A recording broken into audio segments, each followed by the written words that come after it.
What's going on today, guys? Primal Sabbath here, and today it seems like I'm going to have to hop on this hype train. We're going to be taking a look at probably the only Star Wars figure you will see reviewed on this channel, of course, unless they decide to do a Beskar armor Mandalorian, then I would definitely check that out. But yeah, so Mandalorian was something that I was pretty excited for, and it seemed like they only shipped the 6-inch figures for the show's debut. So I've been waiting a long-ass time for this, pre-ordered it from Pulse, finally got it in, and this is going to be the Vintage Collection, the Mandalorian.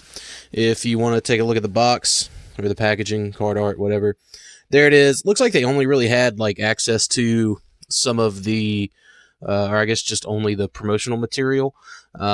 Seems like any company that made Mandalorian figures only had access to that promotional stuff. So anyways, there's that.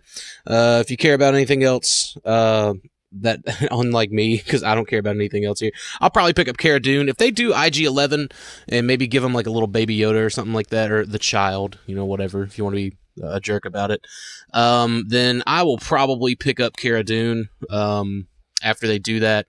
But if they don't, I think I'm just fine with Mandalorian here. And of course, I want them to do Beskar armor. As of this recording, they have announced the Beskar armor for the 6-inch. I don't collect 6-inch, so there's that. But anyways, let's get into the Mandalorian. I was pleasantly surprised with this guy.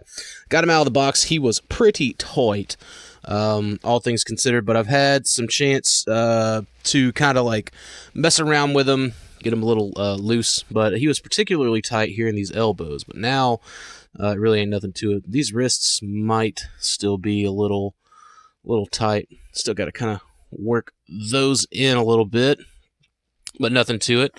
But yeah, so like I'm pretty impressed with the paint job on this. I mean, I think this was like $14, and again, I got it from Hasbro Pulse. It was like $14, I think, in a penny after tax, and that was shipped to my front door because I do have free shipping through Pulse. You could have gotten it through Big Bad for a comparable price. I think it would have been like $18 after shipping if you pre-ordered from Big Bad Toy Store.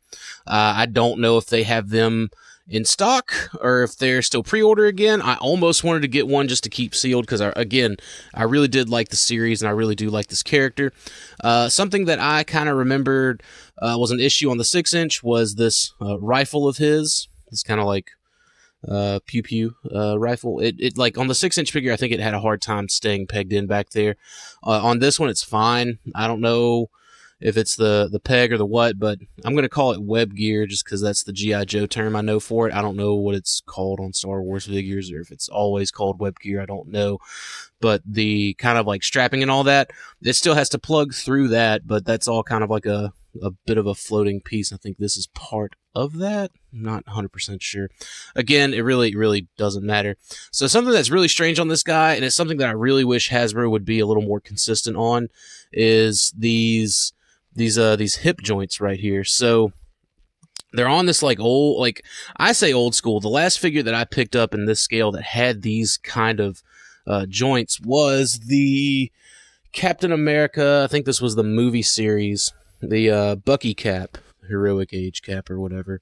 And you can see he's got a very similar hip kind of setup where it's like you gotta like kind of twist it at the hip and then you twist the other leg around, and it's kind of weird if you want to get like any kind of decent I mean, it works like it works like a ball joint, and arguably it probably works better than a ball joint. It definitely works better than like a let's see, let's get Wolverine here, than like the kind of like weird universals on this Wolverine where he's got that and then you kind of gotta twist it, and I mean it's still all reliant upon this. Oh geez, now I can't get him situated. It's all reliant upon whatever this kind of hip joint is up here, so that's something to keep in mind. But it's very similar on the Mandalorian for that. So but it's not as difficult to move as it is on Bucky cap or on that Wolverine. It just kind of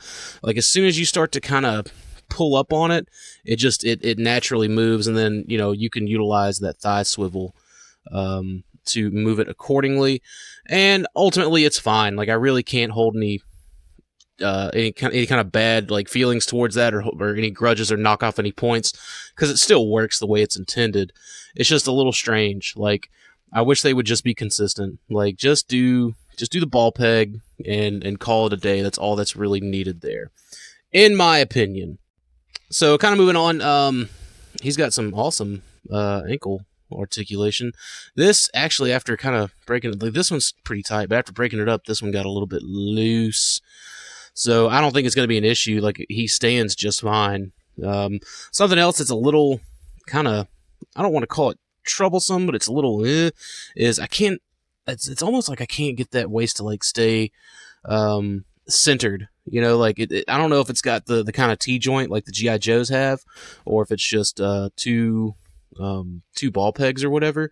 But getting that to kind of stay straight and leveled out gives me a little bit of a problem. But I mean, once I've got it kind of going, it's not too bad.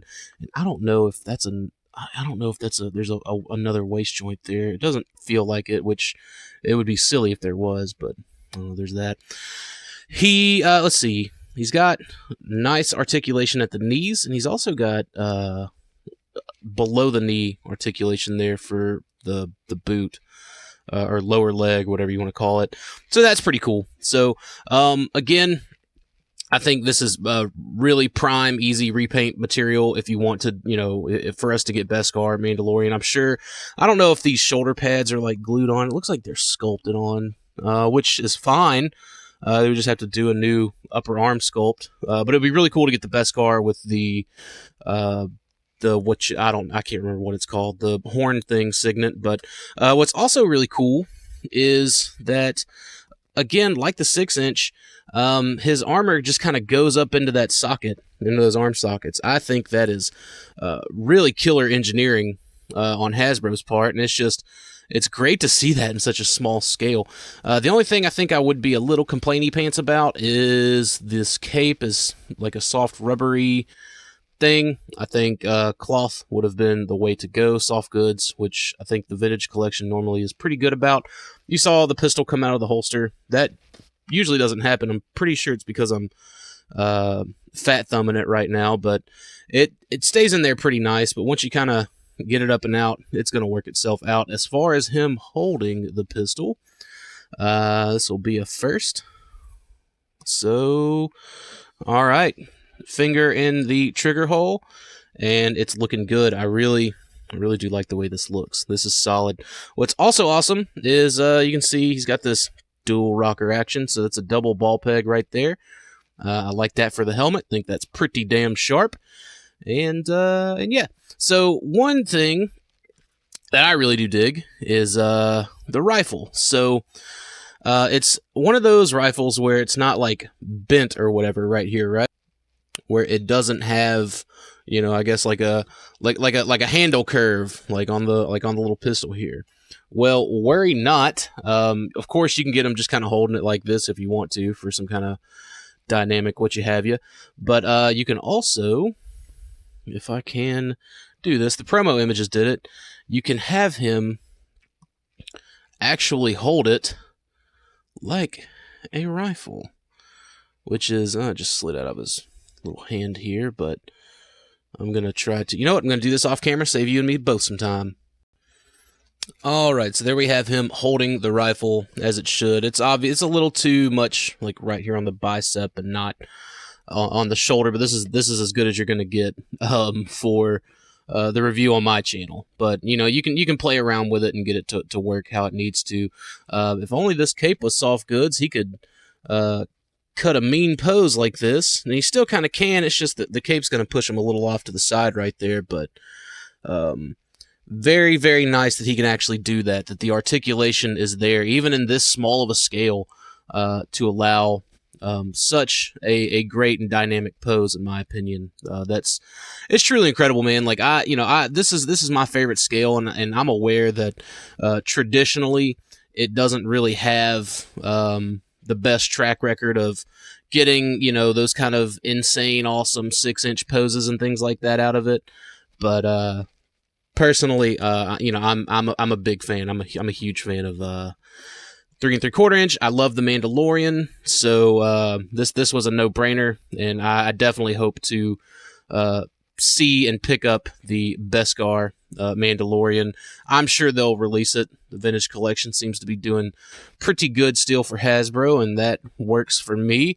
For someone who's just dipping their toes in Star Wars, because that's all I'm doing. I'm not a real fan. I'm just here for the Mandalorian and Baby Yoda. So there's that. One thing I will kind of complain on a little bit, I guess. I don't feel like, I mean, so these fingers here, these aren't supposed to be like orange tips on the gloves. Like, it's supposed to be his skin. And I think it's just a pinch too orange, but like, I mean, it works, I'm not really going to complain too much about it. I was just like, it's not really a skin tone. You know what I mean? I think it just looked like they were like hazard gloves or something like that. But, just another minor kind of nitpick, I guess. But other than that, he's solid, man. The paint's awesome on this guy. I really don't have any complaints as far as that goes. I think they do a bang-up job. So there's that. Let's get a couple of comparisons here. So let's bring this out a smidge. I've got him here, but his shield fell off his arm. I wish they would, like, this kind of like last run of Captain America figures. They really didn't know how to do the shield. But anyway, so here's Secret Empire Captain America. I've got him holding Thor's hammer, and this is one of those figures that also didn't come with a stand, that totally needs a stand, despite having like great ankle articulation. So maybe he'll stand there. He'll probably fall forward or backwards, and that's okay. Let's see. Speaking of stands, let's get this guy off a stand.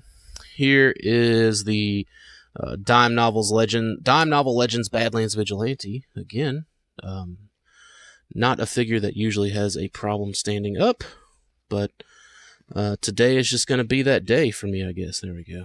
Get him a little wide-legged right there. And, I mean, we saw Wolverine earlier. I guess we can... Well, you know what? Let's get some Boss Fight Studios stuff in here. Hopefully.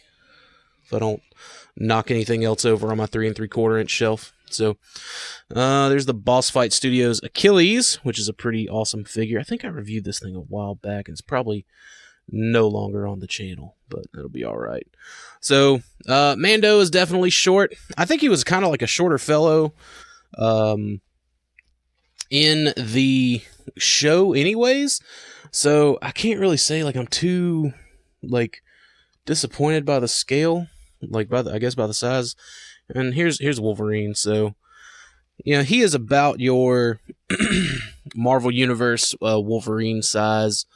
I think that's the one from the Sentinel multi-pack. Wolverine is just a tad shorter, not counting the ears here, but yeah, so that's how he scales up. And I feel like this is kind of accurate. Like, you have a Spartan warrior, and then a super soldier, and then a fairly tall, I guess, cowboy fella. But anyways, I think the scale works. I mean, it's obviously 3 3/4 inch scale, so there is that. But that's just kind of how, I mean, I've got a Mod Podge of 3 3/4 inch stuff, so they all kind of go crazy. Might as well. Got everything else out. Let's get Wolverine out of the way here. Here is the Animal Warriors of the Kingdom. It's the Scraps figure. So Scraps is a little bit taller than he is, but just by a hair. Get it? Because anyways. So that's it for the Vintage Collection Mandalorian. Hope you guys enjoyed this review. Hope you guys enjoyed the Dime Novel Legends reviews that came before this. I got a Transformers one lined up, so we'll be getting back to business as usual. But yeah, it's just been a really fun week of just kind of messing around with 3 3/4 inch figures. But anyways, if you guys have any questions and comments, leave them in the comment box. I'll do what I can to answer them. And thank you all for watching. I'll see you later.